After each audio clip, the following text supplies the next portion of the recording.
Với người Việt Nam, nhìn một người đập quả trứng sống vào bát cơm rồi trộn đều lên ăn có thể sẽ cảm thấy hơi tanh và hơi ghê cũng như là hơi sợ. Chúng ta đã quen từ nhỏ với câu ăn chín uống sôi. Trứng thì phải luộc, rán hoặc là hấp, lòng trắng thì phải đông lại, lòng đỏ ít nhất cũng phải hơi chín, lòng đào thì mới yên tâm. Nhưng tại Nhật Bản, trứng sống lại xuất hiện rất nhiều trong bữa ăn. Người Nhật đập trứng lên cơm nóng, họ cho trứng vào mì, đánh trứng sống để chấm thịt bò. Có món gần như chẳng cần nấu nướng gì, chỉ gồm cơm trắng, trứng sống và một chút nước tương. Với người nước ngoài đó là một cách ăn kỳ lạ, nhưng với người Nhật, trứng sống không phải là một trò thử thách lòng can đảm, nó là một phần rất bình thường trong văn hóa ẩm thực. Muốn hiểu vì sao người Nhật ăn trứng sống, trước hết phải hiểu một nét rất rõ trong ẩm thực Nhật Bản, đó là người Nhật thường không cố dùng quá nhiều gia vị để lấn át nguyên liệu. Trong nhiều nền ẩm thực, người ta thích nướng thì phải thật thơm, rán thì phải thật giòn, nêm thật đậm hoặc cho nhiều loại sốt. Nhưng ẩm thực Nhật Bản thường đi theo hướng khác.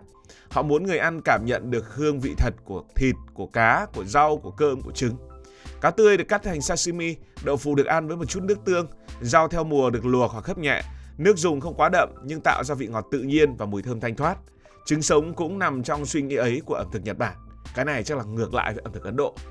Khi chưa bị nấu chín, lòng đỏ trứng giữ được độ sánh, béo và mềm. Lòng trắng tạo cảm giác trơn, nhẹ.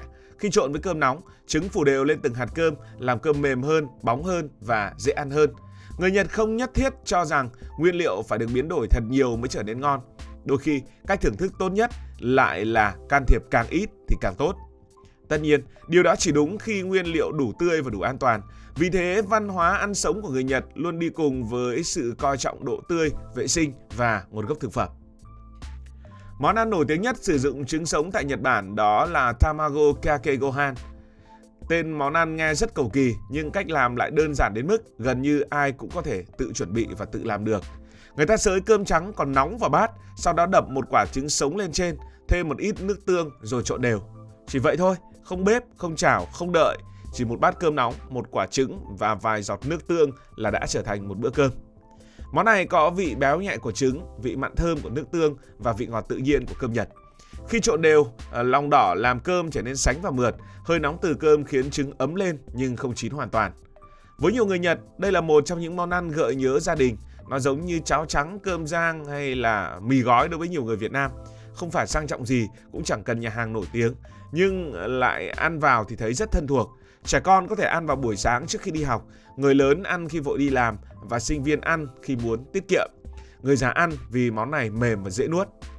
Ngày nay thì món này còn được nâng cấp bằng nhiều nguyên liệu khác. Người thì thêm hành lá, rong biển, cá bào hoặc cá con khô. Có người trộn thêm natto, tức là đậu nành lên men. Có người chỉ ăn đúng kiểu đơn giản nhất, cơm, trứng và nước tương. Ở Nhật thậm chí còn có những loại nước tương được sản xuất riêng để ăn cùng với cơm trứng sống. Điều đó cho thấy món này không chỉ là một cách ăn tạm bợ, nó đã trở thành một nét ẩm thực có vị trí rất riêng trong đời sống xã hội Nhật Bản. Rõ ràng là người Nhật không ăn trứng sống vì thích cảm giác lạ. Trứng sống còn đóng một vai trò rất rõ trong cấu trúc của món ăn. Lòng đỏ trứng có độ béo và sánh, nó hoạt động gần giống như một loại nước sốt tự nhiên. Khi phủ lên cơm, mì hoặc thịt, lòng đỏ giúp món ăn trở nên mềm và đậm đà hơn. Trong món sukiyaki, thịt bò và rau được nấu trong một loại nước sốt có vị ngọt khá rõ. Sau khi thịt chín, người ta thường gắp thịt ra rồi nhúng vào một bát trứng sống đã đánh tan. Bát trứng này có nhiều tác dụng, nó làm miếng thịt bớt nóng, nó làm dịu vị mặn ngọt của nước sốt.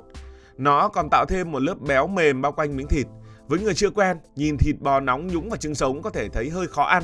Nhưng với nhiều người Nhật, đây mới là cách ăn đúng vị. Và nếu thiếu bát trứng, món thịt có thể trở thành quá đậm và kém mềm mại. Trứng sống cũng thường được cho lên mì udon hoặc mì soba. Khi lòng đỏ vỡ ra, nó hòa vào nước dùng, khiến nước dùng có độ béo nhẹ. Tuy nhiên, vị trứng không quá mạnh đến mức lấn át mì hay nước dùng. Đây là một điểm đặc trưng trong cách ăn của người Nhật. Trứng không nhất thiết phải là một phần chính, nó thường đóng vai trò kết nối những thành phần khác lại với nhau. Và người Nhật thì đặc biệt coi trọng cảm giác ở trong miệng. Ẩm thực không chỉ liên quan đến mặn, ngọt, chua hay cay, nó còn liên quan đến cảm giác của thức ăn trong miệng. Người Nhật rất thích yếu tố này. Trong tiếng Nhật có nhiều cách diễn tả độ mềm, dẻo, giòn, dai, trơn hoặc sánh của món ăn. Họ thích mochi vì dẻo, thích mì udon vì cảm giác dai mềm, thích natto vì độ nhớt kéo sợi, thích đậu phụ vì mềm mịn và thích trứng sống vì độ sánh, trơn và béo. Đối với nhiều người nước ngoài, lòng trắng trứng sống có thể tạo cảm giác nhớt và khó nuốt, nhưng với người Nhật đã quen từ nhỏ, chính kết cấu đó lại làm cho cơm và mì dễ ăn hơn. Khi trứng sống được đánh tan rồi trộn vào cơm, từng hạt cơm không còn khô, chúng dính nhẹ vào nhau và trôi dễ hơn ở trong miệng. Lòng đỏ trứng thì tạo cảm giác béo, còn lòng trắng làm hỗn hợp trở nên nhẹ và mượt. Cảm giác ấy rất khó thay thế bằng trứng rán hoặc trứng luộc. Khi được nấu chín, protein ở trong trứng đông lại, trứng trở nên chắc hơn, mất độ chảy và không còn khả năng bao phủ từng hạt cơm theo cách tương tự. Vì thế ăn trứng sống không chỉ giữ nguyên vị, đó còn là giữ nguyên cấu trúc đặc biệt của quả trứng. Tất nhiên là không phải quả trứng nào cũng có thể ăn sống được. Người Nhật ăn trứng sống, nhưng điều đó không có nghĩa là họ lấy bất kỳ quả trứng nào cũng đập vào cơm. Đằng sau sự bình thản ấy là một chuỗi sản xuất được xây dựng để giảm rủi ro. Gà được kiểm soát sức khỏe, môi trường nuôi được vệ sinh, trứng được phân loại, kiểm tra vết nứt, làm sạch và đóng gói. Nhờ vậy, người tiêu dùng có mức độ tin tưởng rất cao đối với từng sản phẩm. Trứng tại mỗi quốc gia được sản xuất, vận chuyển và bảo quản theo những tiêu chuẩn khác nhau. Có nơi trứng được rửa, có nơi không được rửa để giữ lớp màng tự nhiên trên vỏ, có nơi bảo quản lạnh liên tục, có nơi bày trứng ở nhiệt độ phòng, nhưng ở Nhật thì lúc nào cũng an toàn. Một lý do khác khiến trứng sống phổ biến bởi vì trứng có vị trí đặc biệt trong bữa ăn Nhật Bản. Trứng tương đối rẻ, dễ mua, giàu dinh dưỡng và có thể kết hợp với rất nhiều món. Người Nhật dùng trứng làm tamagoyaki, tức là trứng cuộn. Họ cho trứng vào cơm hộp, mì ramen, cơm, cà ri, bánh sandwich và nhiều món ăn tráng miệng. Trứng cũng xuất hiện trong bữa sáng truyền thống bên cạnh cơm, canh miso, cá nướng và rau muống. Vì quá quen thuộc, người Nhật phát triển rất nhiều cách thưởng thức trứng.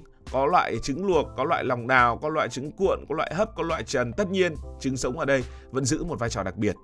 Trong nền ẩm thực ấy, trứng sống không đứng tách biệt, nó chỉ là một trong nhiều trạng thái của cùng một nguyên liệu. Điều này khá khác với suy nghĩ của nhiều người nước ngoài, vốn xem trứng sống là món đặc biệt hoặc nguy hiểm. Với người Nhật, câu hỏi không phải lúc nào cũng là trứng đã chín chưa, mà là trứng chín ở độ nào sẽ hợp nhất với món ăn này. Mì ramen thường hợp với trứng lòng đào, sukiyaki hợp với trứng sống đánh tan, cơm hộp hợp với trứng cuộn, hay một số món khác thì cũng hợp với những trạng thái khác của trứng.